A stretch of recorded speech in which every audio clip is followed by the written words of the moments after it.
We begin this morning with this expected major announcement on tariffs from President Trump to be delivered from the White House this afternoon. Now, Mr. Trump is calling this Liberation Day, claiming levies could bring in trillions of dollars in revenue.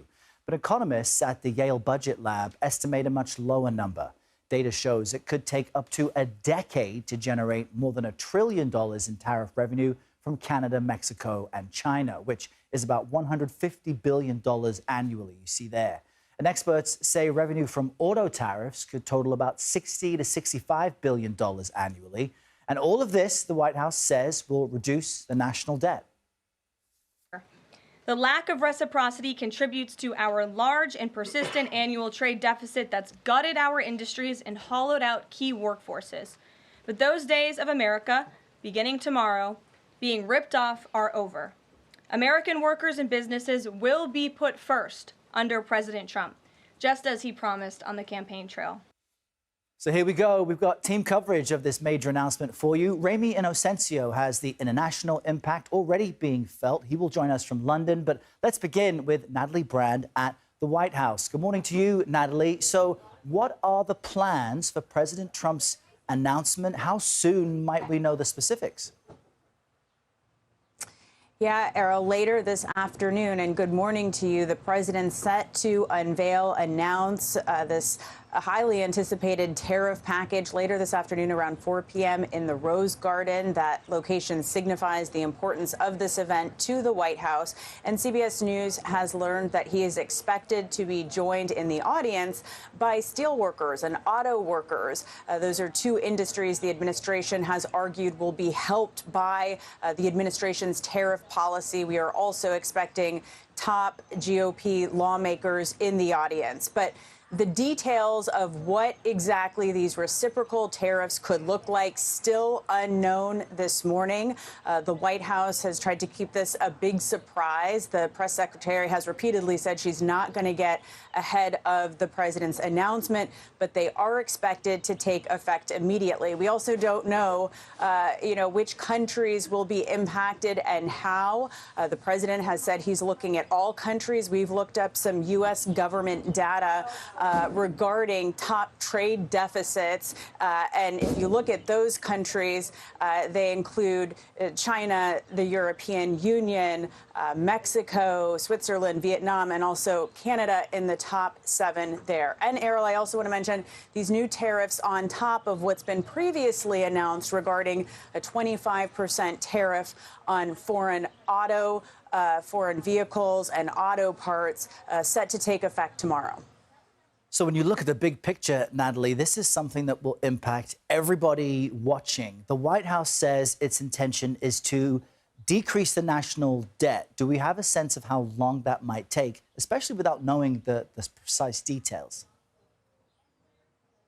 Yeah, it could really take years, according to economists, to see and feel the true impacts of this. You know, we've been talking to business owners who have been nervous about the uncertainty. They don't know how to plan for this. Consumers also worried about expected price increases that businesses expected to pass along to them, according to a lot of economists and business owners who say that that's what they're going to have to do. There's also concern, Errol, about potential supply chain disruptions. And, while the administration has said that the goal here is to bring a lot of manufacturing and jobs back to the United States, business owners say that's going to take time. They applaud the effort to try to elevate U.S. products and manufacturing. But when you're talking about, lumber to build homes or even food for restaurants and grocery stores, to be able to source all of that here, make it all here, that is going to take time to scale up if the U.S. is even able to keep up with all of the demand, which is why so many companies look elsewhere for these products. And those are certainly some of the big challenges, Natalie. What else might get in the administration's way of trying to accomplish debt reduction without too much pain on consumers? Yeah.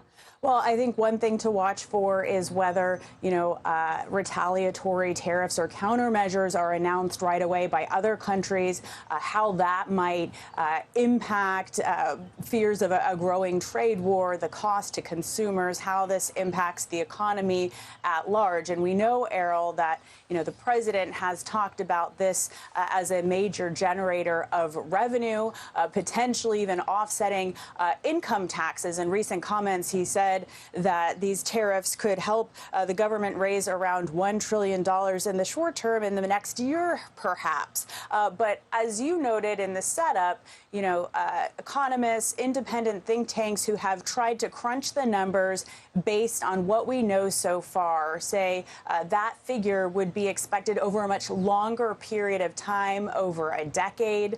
That's potentially multiple administrations and changes in policy. So this is really a long-term strategy here that the administration is looking at with so many unknowns outstanding. Yeah, a great setup for us from the White House, Natalie Brand. Thank you for that. For the international perspective on today's tariff announcement, let's bring in CBS News correspondent Remi Inocencio, who's following developments for us from London. Standing outside the Bank of London, Remi, good morning to you. How does the UK feel about this? Because it seems to be the only place waiting to articulate how it might respond. Sure. Well, here, the mood outside the Bank of England, Errol, is one of anxiety, and really across the UK. I'm just looking at markets right now. Markets here are falling here in the UK as well as in Europe. Trump's so-called Liberation Day tariffs will definitely be testing the storied special relationship that we've known between the U.S. and the U.K. Ever since World War II, right? Not just political allies through time, but economic partners too. And the British economy is now on the line. It is very fragile. The U.S. is the U.K.'s biggest trading partner in the world, with about $300 billion in imports as well as exports. And it is British exports like machinery, pharmaceuticals and manufactured goods that could be hit. And if you need help with names, think of the likes of Rolls-Royce, for example, for engines, for F-35 fighter jets. Jaguars, Land Rovers, Pharma, AstraZeneca for treatments for cholesterol and cancer, and Burberry for its luxury products. These could all be hit, which could then hit Britain's economy, again, already fragile. And, Errol, it might be unusually bright and sunny today here in London, but the mood definitely is grim. Our CBS News team talked to Brits this morning here outside the Bank of England. Here's one of those people right now. Take a listen. Foolishness. In a word, foolishness.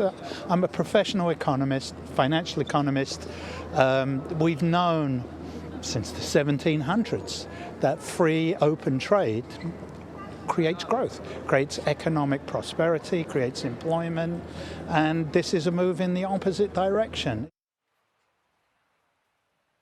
You heard it from at least one of them there. British Prime Minister Keir Starmer here has been in touch with President Trump, we know, to try and get an exemption from those tariffs. They're calling it a carve-out here. But from what's known at this very moment, Errol, their talks have not helped. And Remi, we all know the UK separated itself economically from the European Union, so it's a different story. But how is the EU planning to respond to this? What is its position? Sure. Well, they're going to get it worse. The EU is even more exposed than the UK to that potential pain because the EU exports much more in terms of goods to you guys in the U.S. Vehicles, a massive European export to the tune of about $200 billion in 2023 for the most recent data that we have. Talking about vehicles, got to talk about Germany, right? The U.S. is Germany's biggest car export market. Benzes, Beamers, Bugs, VWs, European luxury goods too, another major export to the U.S., about $100 billion a year. We can think of French and Italian makers, not just goods, but also champagnes and wines. And then there's European pharma, another massive export. Ireland, just across the way, expected to be one of the worst hit countries. Pharma is actually Ireland's biggest export. And if you think of U.S. companies' names like Pfizer and Eli Lilly, they have manufacturing hubs there. And a new YouGov poll reflects European anxiety across the continent. Turns out that a majority of Europeans from this poll just yesterday want to hit the U.S. back with tariffs. In Germany and France, perhaps no surprise, nearly 70% of people polled want to strike back. In Italy, it's more than half. Denmark turns out it's highest at about 80%. Perhaps there's something playing in there from Trump's fixation with his desire for Greenland. But European leaders say they do not want to retaliate, Errol, but they say they will if they have to, and they say that they have plans to make the U.S. hurt to. Really interesting note there, Rami, about Denmark. We'll have much more on all of this at the bottom of the hour for our viewers. Rami Inocencio, live in London. Thanks so much. Ouija, good morning to you. Do we have a greater sense yet of specifically what the president will announce? Well, the White House and President Trump have been extremely disciplined about not revealing exactly what he will announce today in a Rose Garden ceremony. However, we do know that they say the tariffs will go into effect immediately, and that is a part of why so many industries are concerned, because usually they need some time to figure out how this is going to change their bottom line, to figure out, things like customs forms, to figure out how they are going to change their supply chain. What we don't know yet, Errol, is exactly what companies will be impacted. You can see on your screen here that we do expect those countries that have the biggest trade deficits with the U.S. to be impacted, like China, the EU, Mexico, Switzerland, and Vietnam, because top economic aides have hinted at that. As for a rate, President Trump has said it could actually be a lot lower than what countries currently tack on to American exports. But again, we don't have any of the nitty-gritty details. But at 4 o'clock, the president is expected to make all those clear. And Ouija, business owners still have to make decisions for the long term, investments. What are they saying about today's announcement? Well, Errol, it really is the uncertainty that has consumers worried, and in turn that is impacting business owners who are also thinking about all these materials that they are purchasing from other countries and how the prices could go up. So all week we've talked to people from various industries, automakers, construction companies. Recently, we spoke with a restaurant owner in Virginia who says he buys 40% of his seafood from Virginia. So he's not quite sure how that's going to impact his business, but he is sure that consumers are going to have to pay more and that he might have to have less labor, less staff. So that could mean fewer jobs. So, Errol, again, because we don't know the specifics, we don't know how it will ultimately impact various businesses, but there is so much concern, and we're already seeing rising prices in many sectors because they want to brace themselves for these potentially big changes. Yeah, rising prices, almost the only guarantee at this point. Ouija Zhang with the latest. Thank you for that. Let's take a look at the international reaction to these impending tariffs. You're looking at CBS News foreign correspondent Anna Coren, joining us from Hong Kong. Anna, good morning to you. Certain Chinese economic interests are already being affected by these further U.S. tariffs. How so, and how might Beijing respond today? Well, Errol, China is very much bracing itself for higher tariffs. We have to remember in the last 2 months, China's been hit with 20%. Many economists believe it will rise by another 10 to 20%. Others are saying that if President Trump can do a deal with China over TikTok, which is what he wants for China to authorize the sale of TikTok to a U.S. owner, then maybe those tariffs won't be so high. But it is all a guessing game. China has the largest trade surplus with the United States, and that is a constant source of irritation and frustration, not just for President Trump, but for the China hawks in his administration. Well, we heard from China's Foreign Minister Wang Yi. He was in Moscow on an official visit there to Russia, and I want to read to you what he said, quote, "If the U.S. persists in pressuring and blackmailing China over the tariffs, the Chinese side will be resolute in its countermeasures." Now, China has responded at every single turn with retaliatory tariffs. We've seen them hit the United States with U.S. goods, obviously agricultural products. They've blacklisted U.S. companies, and then they've also placed export restrictions on critical minerals. So China this time round, Errol, much better prepared for whatever the United States is going to throw at it. Compare that to how it reacted in 2018 when it was caught off guard when President Trump began this trade war. Yeah, and the U.S. and Chinese economies so intertwined. Anna Corin, thank you for that. You're taking a live look right now at the Dow as Wall Street braces for those tariffs. Markets have been taking a hit for the past several weeks. CBS News Money Watch correspondent Kelly O'Grady is here in studio to talk more about that. So how are investors feeling this morning? Pretty jumpy. I think we've seen that over the past couple of weeks, certainly. It's interesting, though, because we just kind of finished the first quarter for the markets, right? We're starting the second quarter. And I went back and I looked at the biggest swings we had, daily swings. And it's never on a day where there's a big tariff announcement. I noticed that, too. Oh, my gosh. Right? It's so funny that you say that. I was actually... Just last week, I was looking, I'm like, okay, every time we're hyping it in the news, tariffs are coming, the tariffs are coming. Yes. The markets are generally sort of just low intensity. And it's on the days that we're not paying attention that you see these huge jumps. Exactly. And that's where so many people have asked me. Oh, my gosh, it's so funny you say that. We're saying. And we're saying, yes, you're right. So many people have said, do you think that the markets are going to, fall today or have a big upswing if maybe the tariffs are less stringent than we're expecting?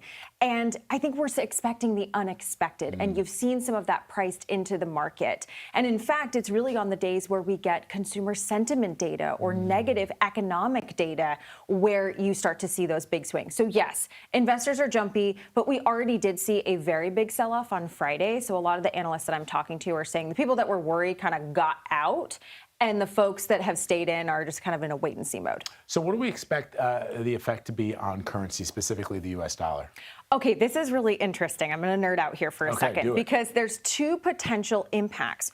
You could see the dollar get weaker because the idea is that tariffs could mean higher prices if companies pass that cost on to the consumer, which leads to higher inflation. When you have higher inflation, the value of the dollar becomes less. However, if you have companies less incentivized to buy products from other countries, there's less of a demand for, let's say, the yen or the euro, because when a company has to import from another country, they normally have to pay in that country's currency. So they're switching from a dollar to, let's say, a euro. If you have less demand for that and more demand for dollars, that strengthens the dollar. That's where the president has said, well, this is actually going to be good long term. So it's really going to be interesting to see how those two dynamics play out in terms of what you actually see the real impact with the dollar. And so on those everyday goods that we've been talking about, I mean, Willie James just pointed out that if manufacturing does indeed move to the United States, that could lead to some lower prices down the line. Who knows how long that could be in the immediate short term, let's say between now and the midterms. What could we see? So you're likely going to see higher prices if companies pass those cost increases on. Now, I think there's a lot of concern about how much would they even be able to do that because consumers are already so price sensitive. Are you going to pay thousands of dollars more for an automobile, or are you just going to hold the one that you have? And in fact, we have this up, the graphic just went up, a CBS News price tracker for items that are likely going to be impacted by tariffs. So you can kind of track over these next few months how this plays out in terms of lumber, groceries, and things like that. I think really, Vlad, consumers, we've seen in the sentiment data, they expect this to cause inflation.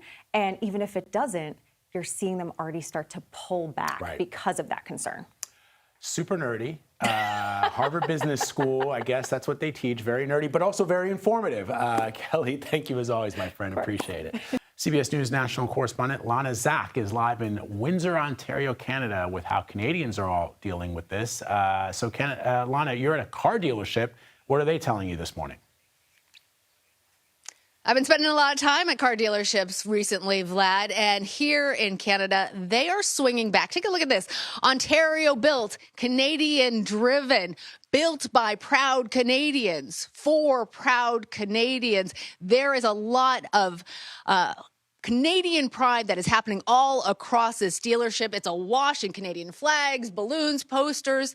And I want to actually bring in Ken Enser. He is the owner of Windsor Honda here and has been telling me about this Elbows Up campaign intended to really fight back. Yeah. Talk to us. Exactly.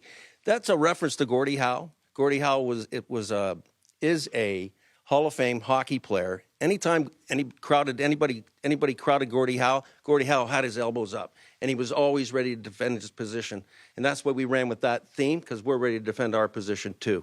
And are you seeing a lot of your customers are responding to it? Are they buying more cars? It's been very favorable. We had a very good March. April yesterday was phenomenal. We've had customers drive by and they were interested in what's going on here. We had a couple come in and say, we're buying because it's Canadian. We had a lady that bought because it's Canadian. We actually had a non-customer drive by, and she gave us a 5-star Google review. She said, I'm not in the market for a car, but the flags look spectacular. That is so patriotic. Have you ever seen anything like this? I mean, how much are the tariffs igniting a Canadian nationalism? Immensely. I know personally I'm boycotting right now, and so are a lot of other Canadians, because we are strong, we're resilient, and we're going to get through this. You're boycotting the U.S.?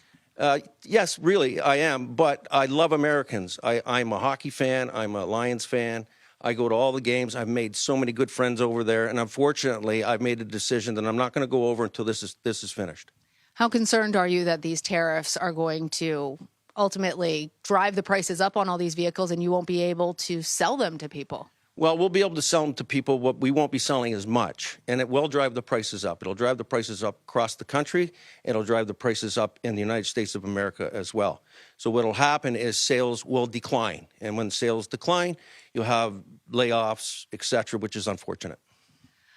Are you trying to capitalize on a new sense of Canadian nationalism and selling these cars right now? And let me also ask you this.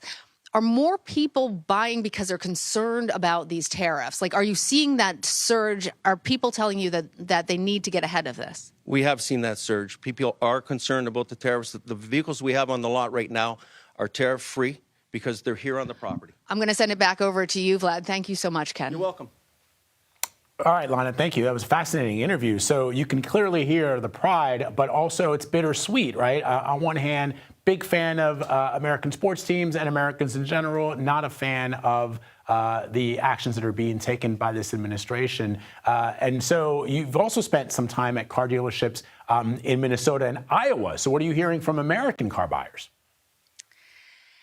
You know, it's interesting that note about trying to purchase cars right before these tariffs go into effect and before the inventory that's available starts to creep up in price. That's something that I heard from a lot of people who are test driving cars in the Midwest in the U.S. But there isn't anything like this level of American pride or buy Canadian that existed in any of those dealerships. And those are in some ruby red territory. So it's interesting to see how much interest there is in buying Canadian here. But there's a really interesting point that I don't want our viewers to miss. And I know you know this, Vlad. Even when you're talking about buying Canadian or something that was made in Canada or made in the United States, the parts in all of these cars come from both countries, and they cross the border back and forth multiple times during the manufacturing process. And so these tariffs have the implication of increasing prices across the board. All right, Lana Zach for us, reporting from Windsor, Canada. Thank you, Lana. Appreciate it. President Trump's tariffs are already being felt at U.S. ports. Large importers have been preparing for this moment by increasing shipments since the campaign season. I want to bring in CBS News Bay Area reporter Veronica Macias, who's live right now in Oakland, California. Veronica, for our national viewers, the Port of Oakland primarily deals with imports from Asia. What's been the impact? Good morning, Vlad. But look behind me. Just by taking a look, you can kind of get the perspective of just how many imported goods come into this port here in Oakland. It's considered the 9th busiest container port in all of the U.S. That's according to data from 2023. And yes, 74% of the goods here, they're coming from Asia. So Americans can start to pay more for things like cars, auto imports. Car parts are coming from Asian manufacturers that are exporting from Japan and South Korea. And think of all the electronic goods that are coming into this port of Oakland that are also coming from Asia. There's a tariff on semiconductor chips, and these chips, of course, basically considered just the brains to all the imported electronic goods that we use here in the U.S. So tariffs are going to be a big part of all the items that are coming into this port here. We know that this port already is busy this morning, and we know that as soon as these items now come in with these tariffs, it's here that they're going to pay these taxes for these imported goods. They're going to come in and they're paid through an electronic form, then that payment sent to the U.S. Treasury. So Americans using all of these things, and you can see just by all the containers here how much we rely on imported goods and how much it's supposed to generate billions of dollars in tariffs. All right, Veronica Macias for us this morning from Oakland. Thank you so much, Veronica. Appreciate your reporting. And we're joined this morning by Brian Brandis. Brandis is the port's maritime director. Good morning to you, Brian. Thank you so much for being with us today. We really appreciate it. Can you explain how tariffs work at the port level and who pays and who collects? Yeah, good morning, and thank you for having me. So tariffs essentially are a tax that the importers pay when they import goods from another country. And then another question for you here. Where does the money go? Can you break down what tariffs actually pay for? Yeah, so the interesting thing about it is tariffs go into the general fund. They go directly into the Treasury, and they can be essentially used for anything. Real quick, can you tell us if this is already affecting your business? I mean, the announcement from President Trump is coming later today, but we know there's some concern, some anxiety. What are you experiencing right now? Yeah, so there has been some, preloading, front loading, meaning commodities have been shipped across earlier than normal. The Port of Oakland has seen a little bit of that. But really, the issue right now is uncertainty. So a lot of orders from countries into the U.S. are essentially on hold, as well as their planning for their future orders. Once the announcement is made, really that will help, in any type of planning, providing certainty for the importers and exporters. Are you doing anything else? Are you preparing in different ways by any chance? So really, we're working with our terminal operators as well as customers. So if there's a big influx of cargo, we can help them, accommodate movement. And if there's any other disruption, meaning different sourcing or different supply routes, we can also help our customers with that. Okay, but in the meantime, the big goal right now is waiting for that announcement to come first, and then you decide what to do next, right? Yeah, unfortunately, right now, the uncertainty, the unknown is the biggest concern right now. That's what's causing the most, disruption, keeping people up at night. Really, the unknown and the inability to plan. Yeah, of course. That's what we're hearing from a lot of people, a lot of businesses right now. Brian Brandis, thank you so much for joining us on the stream.